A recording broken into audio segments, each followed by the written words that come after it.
hello. Okay, I don't know. This is 7 minutes, okay? You gave me 7 minutes, that's what I'm going to do. This is my background. When I first started teaching, I was inclined to teach the way my professors taught when I was a student. That is, to stand there and lecture.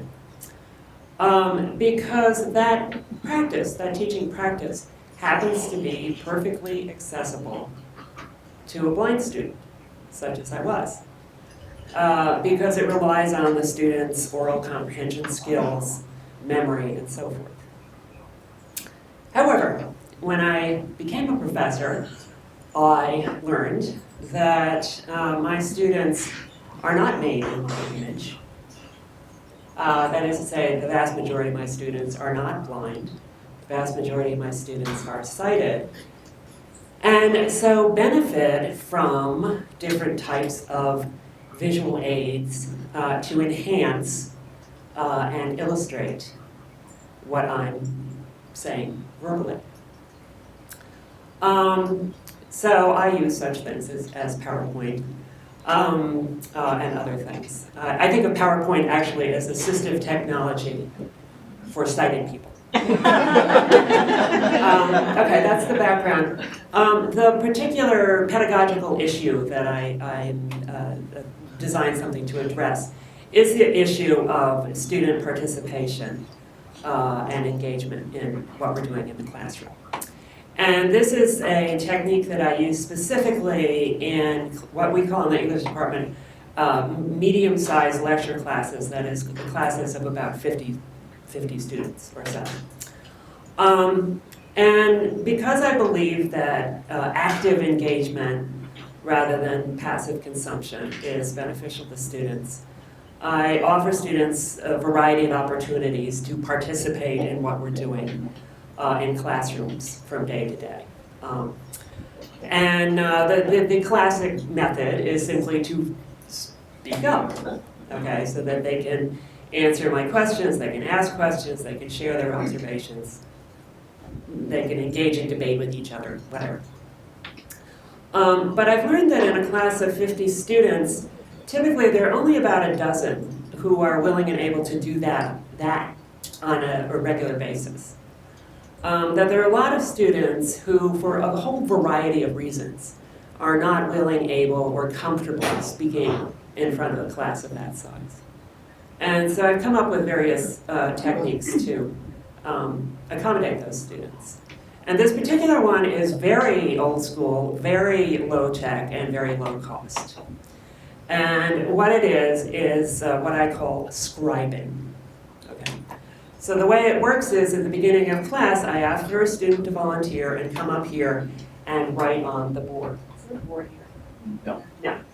Okay, I couldn't do it in this classroom, I'd have to figure something else out. But in most of the classrooms, there's a blackboard or a whiteboard, I can do this, okay.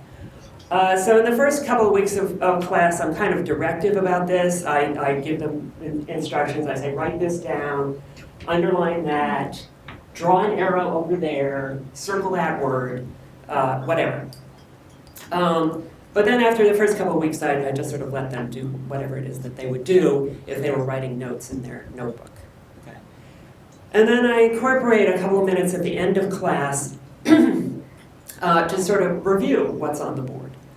And so that gives everybody in the room the opportunity to edit or amend or to ask for clarification. It gives me the opportunity to know what the student has written there and maybe correct things so that they don't show up on papers and exams. The benefits of this technique are multiple. One is simply the practical expedient that as with anything, anybody writing on the board or using PowerPoint or whatever, is that it gives sighted students an ongoing record of what's being spoken. So if they phase in and out, they don't know what page we're on, it's up there on the board, they can figure it out. They can compare the notes that they're taking with the notes of somebody else. The little review period at the end is beneficial for everybody. But in addition to this, it gives sighted students something to look at in the room besides me. And what I've learned, what's been described to me, is students are really, really engaged by the scribe. That the level of attention is really, really high. And I don't fully understand this. I think there's some kind of identification that's going on. They know that that person is a student like them. It's not a professor, it's not the GSI. That could be them up there, okay? And so there's a kind of heightened intensity of attention about the scribe. The unexpected consequence of this little technique is for the scribes themselves. 9 times out of 10, I'll be up here talking, they're back there scribing. I ask a question, nobody has anything to say. All of a sudden, a voice chimes up behind me. It's the scribe talking. Now remember, this is somebody who volunteered to do this because they don't want to talk in front of a group. And here they are talking. I usually point this out to them.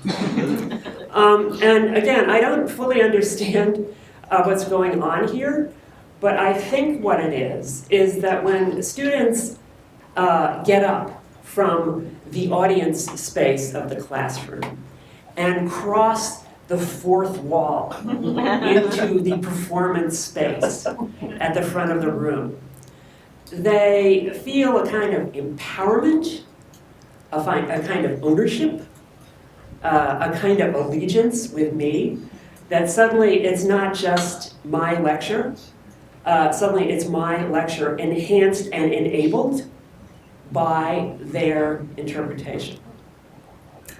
And the even more surprising effect is that effect often persists.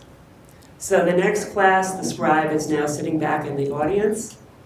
I'm doing what I'm doing. I ask a question. The first voice I hear is that person who scribed last time. Thank you.